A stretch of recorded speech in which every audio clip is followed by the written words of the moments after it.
Yeah. Rack. Yeah, man. I got into a little trouble, to say the least. Okay. I ended up getting into a little bit of trouble in Chicago, and I dipped. Like I remember I dipped. I left my apartment fully furnished. Like, was it like Left. you were scared, or it was like, yo, if I stay here, this is the road that I'm gonna continue going down, and I know where this ends, and I have to take that leap. Like what? It was that one, but I didn't take the leap necessarily all the way yet. I didn't take it all the way and move to LA yet. I had to leave because I felt like I would mess everything up if I stayed there, and the trouble that I had gotten in kind of like put my family at an unease. So they were kind of like, I think you should get from up there, Kris. Come back home. Like, did you have you had bad influences? You had a bad circle of friends? Like, what? Yeah, it was more so like my circle of friends. It was my circle of friends, bro. Like, yeah, it's Chicago. So I'm not saying like I was never the kid who was easily who was impressionable, who was a follower. I was never that kid.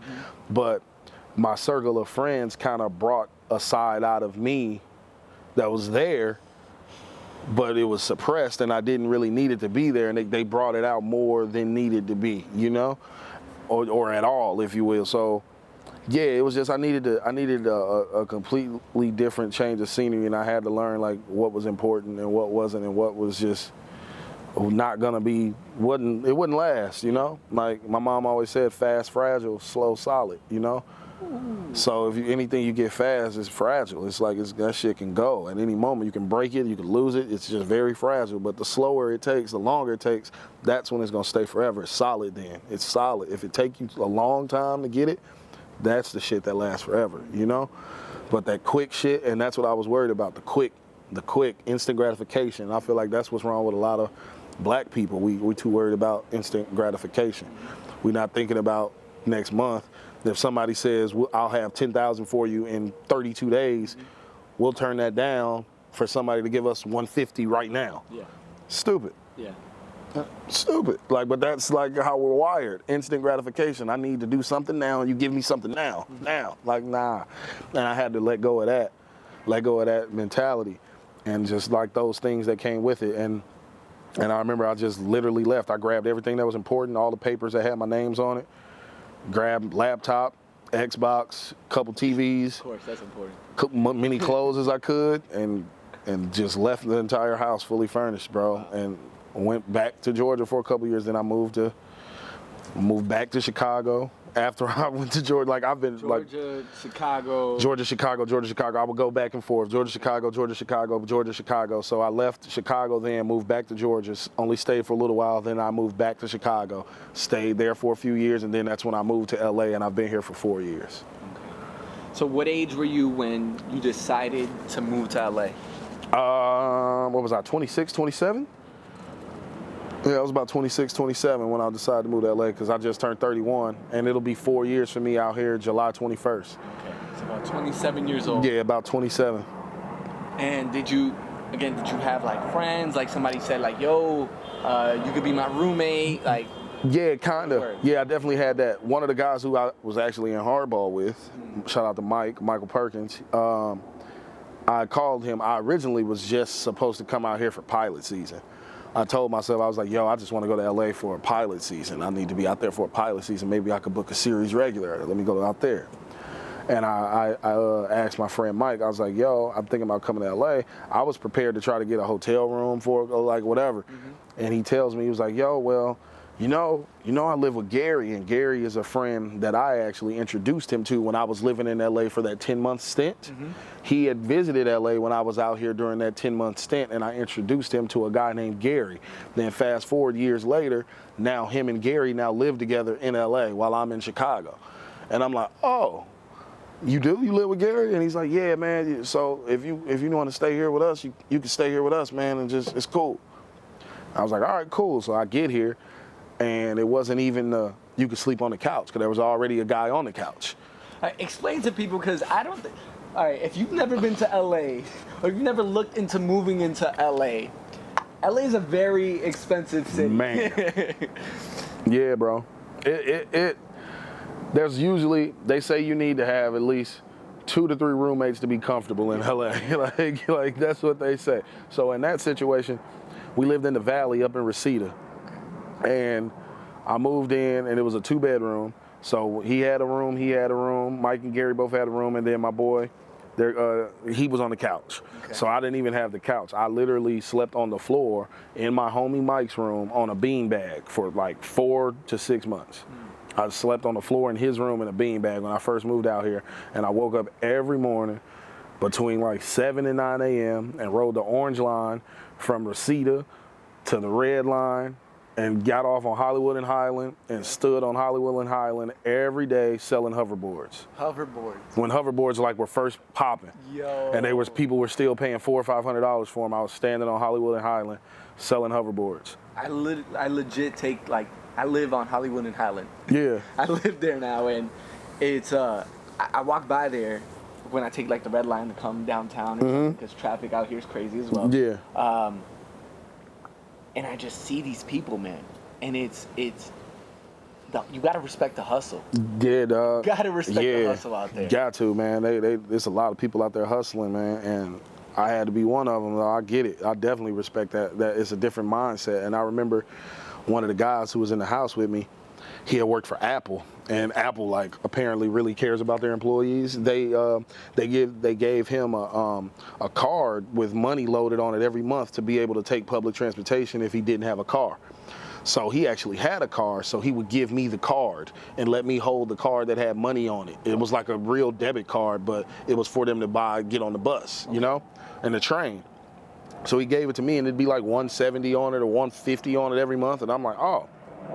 So while I'm standing on Hollywood Boulevard selling hoverboards, if that was going slow, I'd make one of the guys who owned one of the booths or whatever, one of the vendors, I'd ask him, can you watch my hoverboards for me? I'm gonna leave them here. I'm gonna go downstairs, down to the tunnel.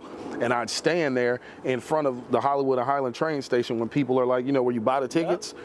And I would stand right there and catch people. I'd be looking at people like scoping it like fucking Rain Man, right? I'm looking around like fucking Rain Man, looking at what money people are pulling out of their pockets to put in the machine. Like, whoa, shit, you about to put a 20 in there? Chill. Yeah, don't do that. Hey, I'll put 20 worth on there and you give me 10 in cash. Yeah. I'll swipe it. I'm like, look, it's not a scam. Look, $20 on a card. Here you go. And give me 10. Just so I could have like cash, like pocket cash, you know what I'm saying? And I'm like, I need to be able to have money for food and money for whatever, all my habits and stuff like that. So I was like, yo, that's what I would do. I would stand there and catch people putting money on the train, and I'd be like, yo, before you do that, give me half or whatever you're about to put on there, and I'll put it on there for you. It's like food stamp hustling, but you was train cards hustling. I was train card hustling and selling hoverboards, bro. And that's what I was doing for like how long? Like solid 5 months. 5 months. Solid 5 months. I did it every day. Wow. Every single day. No days off? None, bro. Like every single day I did that shit. In the meantime, are you still, going auditions? Are you signed to an agent? Yeah, I had an agent at the time. I was with an agency, Rebel Entertainment Partners. So I moved here in July. They dropped me right before Christmas and pilot season. They dropped me. I moved out here in July. They dropped me in December. So literally, I only had them for a little while. And then I went without an agent. My first pilot season in LA, I didn't even have an agent.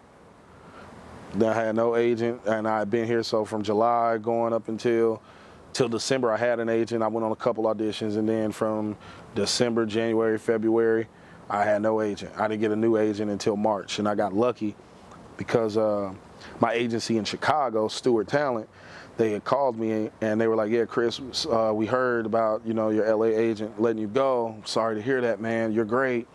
Mm-hmm. But good news, Stewart is opening an LA office. Mm. And I'm sure they'd love you. I can set up a meeting. I can't guarantee that they'll rep you, but we can at least set up a meeting and I'm sure they'll love you. And my Chicago agent set up a meeting with the new LA office of Stewart, and they agreed to rep me, and they've been my agent ever since. What's some advice that you would say to people about agents? Why are they important? What's a good agent? Things like that. Because there's a lot of people that don't know, and they get bamboozled, they get played with, or they get lost in the sauce Right. of talent in there, get shelved? I feel like there's different things that can make you a good agent.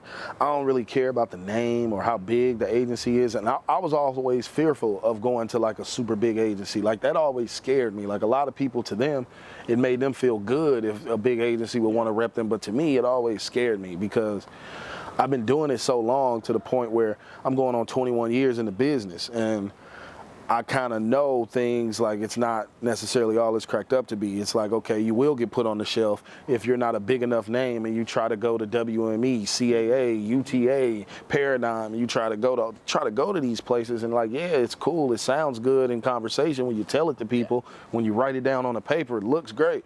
But in reality, are they really going to send you on all the stuff that be if they rep this guy or if they rep that guy? So I would always shy away from that. And just the way I am as a person, I kind of like a little bit more of a personable relationship with my agent. Like I kind of want not necessarily, you don't have to be my friend, but I need to like you like you're one. I need to like you like you're one. You don't have to call me on my birthday. You don't have to do any of that like a friend would. But like, I kind of feel I need to have like a certain level of respect and like for you at that level. And that's what I think people need to look more for, as opposed to the name and how big the agency is and all of that. Like, just get somebody who's gonna work for you, like, because at the end of the day, all the agencies, they get the same breakdowns as every other agency, no matter how big and no matter how small. They all look at the same database. It's just a matter of, is the casting director gonna accept their submissions or not? But they all look at the same thing. I don't care if you're up here or you're down here. They all got to log on that website and look at the same screen. It's just like, no matter how rich or how poor you are, everybody's got to look at the same Instagram, the same Twitter. It's just some things just don't change no matter how high or how low you are. It's okay, yeah. So that's something that people got to take into consideration too. And if you got somebody who's a real hustler, regardless of how big or how small the agency may be, they'll get the casting directors to see you. Yeah. Okay, that's good advice. Good advice. All right, so you're still signed. You're Metro card hustling. You're selling hoverboards. How do you not give up on being, like, on yourself, on your dreams? Maybe I should go apply for Bank of America. Yeah, no, I did that too.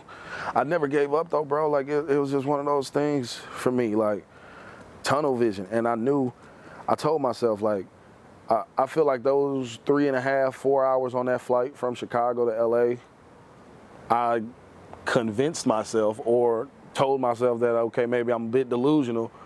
I just bought a one-way flight to LA. All right, here goes nothing. But I told myself that I'm going to do whatever it takes for me to not have to go home. That was my mindset. Literally, I woke up every day, do whatever it takes to not have to go home, period. And I woke up with that mentality every day. And I was like, okay, I don't have any kids. It's just me. And at the end of the day, if I got to beg, borrow, or steal, I'm going to eat every single day. I'm going to have food every single day, whether I got to beg, borrow, steal for it, period. And I knew that already too. So I said, okay, if that's the hardest part, how am I going to eat every day and where am I going to live? I'll figure the rest out. Yeah. I'll figure the rest out. At least I don't have to worry about trying to feed a child and myself. Yeah. It's just me. And even if I miss a day or two, fine. It's just me.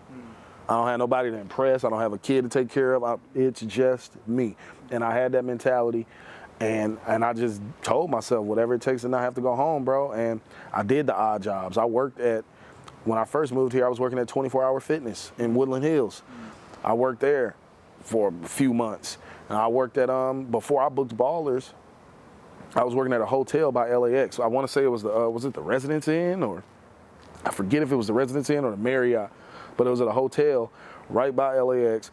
I was the continental breakfast guy. Like when you go there and how all the shit's set up, I was the guy who was there at 5 a.m. getting that shit set up out there. That's what I was doing, like literally a month before I booked Ballers. Like, dude, that's what I was waking up at. I was waking up at 3 a.m. to walk to the bus stop. I was living in South Central in the hood on 85th and Figueroa in the middle of the hood. And I would walk wake up at 3 in the morning, take a shower, and walk to the bus stop by 4:18 for the bus to pick me up and take me to LAX, all the way down Manchester. Get off the bus, be at work by 5 a.m., work there till 11:30, 12:30, and work that. And then I ended up booking. I had auditioned for The Quad on BET. It was a TV show called The Quad. I auditioned for that, ended up booking it. Went to Atlanta to film it. I come back. Everything was cool with the job. They didn't fire me. They called back and say, hey, Kris, they want to put you in another episode. So we're going to need you in Atlanta again. I go back to Atlanta to film the other episode. I come back to work. They fired me, gave me my last check. I had only been working there like a month or so. So they were like, dude, you called off work for 3 days already within a month or so. Here's your last check, thanks. And I remember the boss was like, Kris, come on, man, bro, you don't need this. You're gonna be fine. You're gonna be great. You're gonna be da-da-da, whatever. I remember that, man.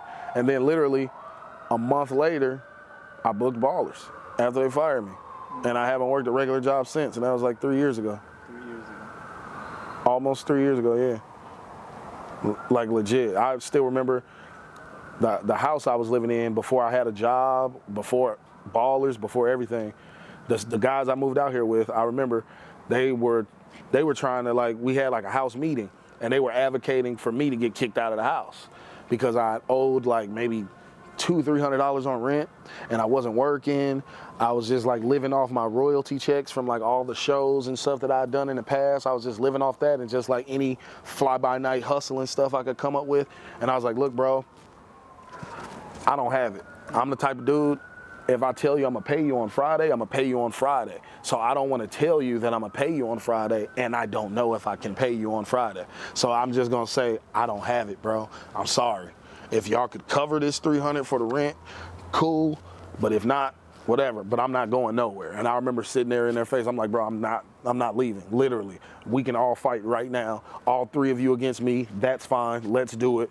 But I'm not leaving, and I don't have the money. But I'll give you your funky ass $300. That's what I told him. And then I remember, I'll never forget this for the rest of my life. I remember he told me, he said, Kris, why don't you just go do something, do anything? I'm like, bro, I'm not no 9-to-5 working dude, bro. That's not me. I'm like that. I didn't move to LA to be an Uber driver, Mike. I said, I didn't uproot my life to be an Uber driver. I'm like, I'm sorry. And then he's like, dude, just go get a job at McDonald's or something. And I said, bro, you go get a job at McDonald's. I said, I don't know about you and what you think about yourself, but I am a star. And that was me. That was me living in the middle of the hood with 4 roommates, not a pot to piss in, a window to throw it out of, no money, and I owed them money and couldn't pay my rent on route of getting kicked out. And I looked them right in their faces and I said, I'm a star. Delusional. Where everything around you tells you, hey, bro. Delusional, bro. You're living in the middle of the hood. In the middle of the hood with 4 roommates in a house. And you don't have a job and you can't even afford to give him $200-300 for the rent, and you look at him in his face and say, basically, go to hell, I'm a star. That's literally what I said with confidence too, and meant it with every fiber in my body. I meant it. And then literally, like, within a month or two, I booked the Quad, booked Ballers, never worked since then. And I remember the day I walked in that house and I went in cash after I booked a couple episodes of Ballers, and I laid out my rent for 6 months. Here you go. And gave it to him. I said, you know what? Don't ask me for shit until November. And he was like, whoa, what am I supposed to do with this? I said, I don't care what you do with it. You can take your girl on a trip for all I give a shit. Just don't ask me for no part of the rent until November. That's my portion from now until then. I don't give a shit what you do with it, though. That's up to you. But just know I gave it to you. And that made me feel so good. It was like literally 3 months ago, y'all trying to kick me out. Right. Now y'all asking me to borrow money. Right. That was flips up. Life, fast, bro.